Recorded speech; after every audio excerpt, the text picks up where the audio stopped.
My name is Mr Ravenscroft. I'm a teacher at King's Oak Academy, one of the partner schools of the Cabot Learning Federation based in the southwest of England. Today I want to talk to you about something which is essential for your health and learning. You can expect to do for 30 years of your life, although not all in one go, and is often wrongly seen as a waste of time, but is in fact when your brain can be at its most active. I'm sure some of you have guessed I want to talk about sleep. Now today I want to change the way that many of you look at sleep. I think sleep's often seen as something you only really do when you're too tired to do anything else. And it really is a bit of a waste of time. And that to have more than the minimum amount of sleep is sort of lazy or even stupid. Also, many of you are told, though, to get a good night's sleep so you're fresh for the next day, but you're not really told why. Understandably, many of you think that it's worth staying up a bit late so you can do things you enjoy, playing computer games or messaging friends. Now, I don't change my view about something unless someone tells me why. So today I want to talk to you about why sleep is so important. And in doing that, I'm going to tell you some things you know, but also a few things you don't. So let's start with something you know. Sleep affects your mood and behaviour. When you haven't had enough sleep, you're more likely to get upset and behave badly. You're more likely to fall out with friends and get in trouble with teachers. I know that if I'm tired, I'm more irritable or more likely to lose my temper. Put simply, if you're going to really enjoy your day, you need to make sure you've had enough sleep. But that's something you knew. Something I bet many of you don't know is the links between sleep and your physical and mental health. So for example, there's strong links between mental health problems like depression, which teenagers get just like everyone else, as well as conditions like schizophrenia, which put simply is going mad. There's also strong links between poor sleep and your physical health, and particularly being very overweight. Now being very overweight is a problem because maybe it's difficult for you to feel good about yourself when you don't look how you want to, but also being very overweight is linked to a number of health problems like diabetes, heart disease and cancers, many of which of course can prove fatal. So sleep's also important for your physical and mental health. Sleep also affects your learning. Now in some respects you already know this, because you know that if you're tired it's difficult to concentrate on school, particularly on new or difficult things, and you're more likely to give up. So you understand the importance of sleep before school, so you're fresh the next day. What many of you I'm sure don't know is the importance of sleep after school. So that's the sleep you get after you've been taught something. Now sleep plays a really important role in learning in three respects in this way, so I'm going to talk about each in turn. Now the first one is that sleep helps you remember facts. Here a study's been done where they've given a group of people a lesson where they taught them some facts, and they let half of that group have a good night's sleep. And the next time they were testing those facts, most people remembered it. But the other half of the group, they made sure they had a bad night's sleep. And those people couldn't recall anything like the same number of facts. Even when they were then later given a good night's sleep, they'd simply lost that information. Now, to understand what's going on here, you need to know a bit about how the brain works. And when you're taught something new, that goes into your short-term memory. You can think of that as a bit like, you go to a history lesson or geography lesson. It's like the notes you've got from that lesson, written down on bits of paper.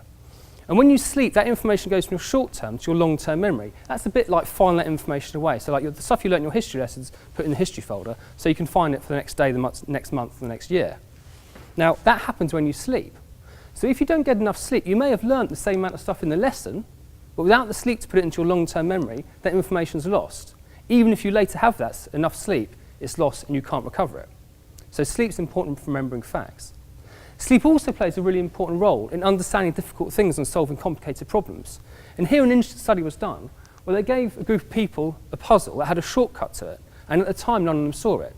Now half the group, they just gave them a break, and later on they showed them the same puzzle, and again none of them saw the shortcut.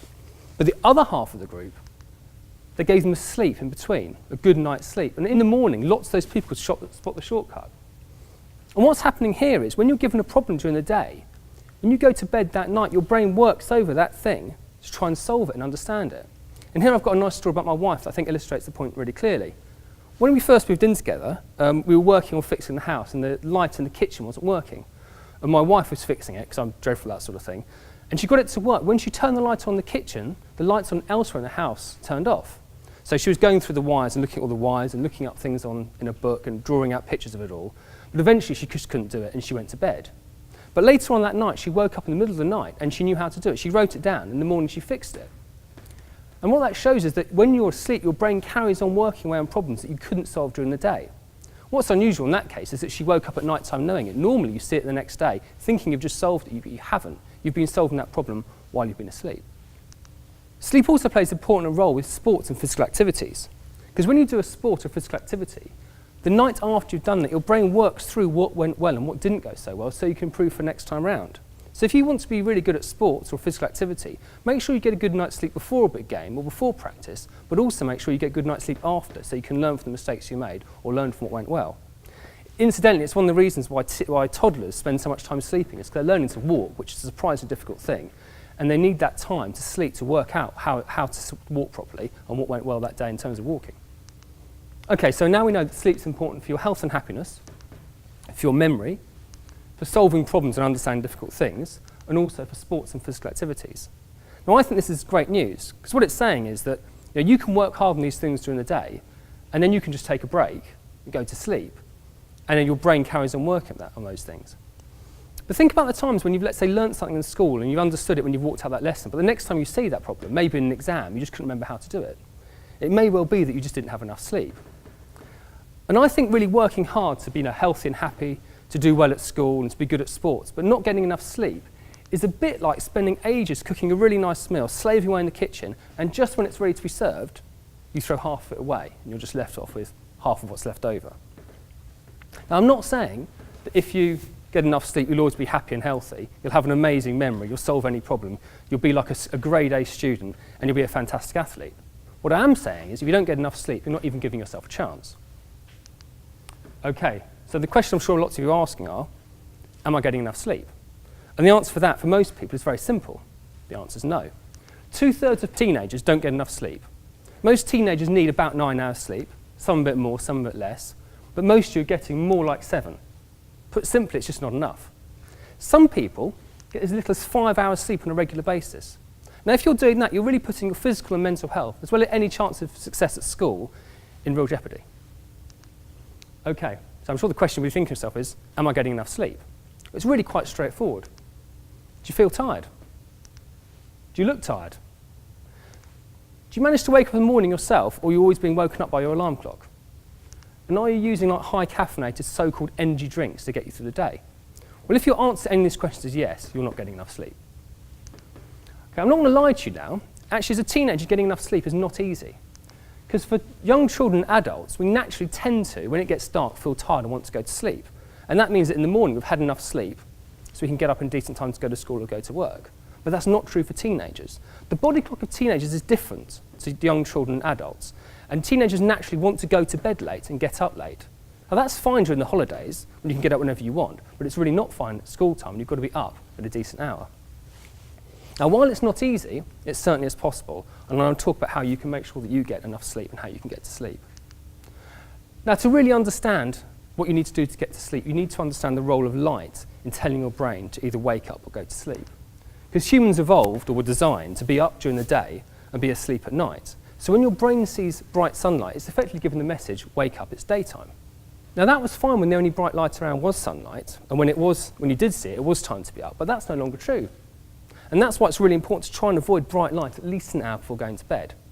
Now, I'm not suggesting you walk around your house in the dark, but what I'm suggesting is maybe you turn off the headlights, turn on side lights, and think about getting some sort of duller bulbs, maybe.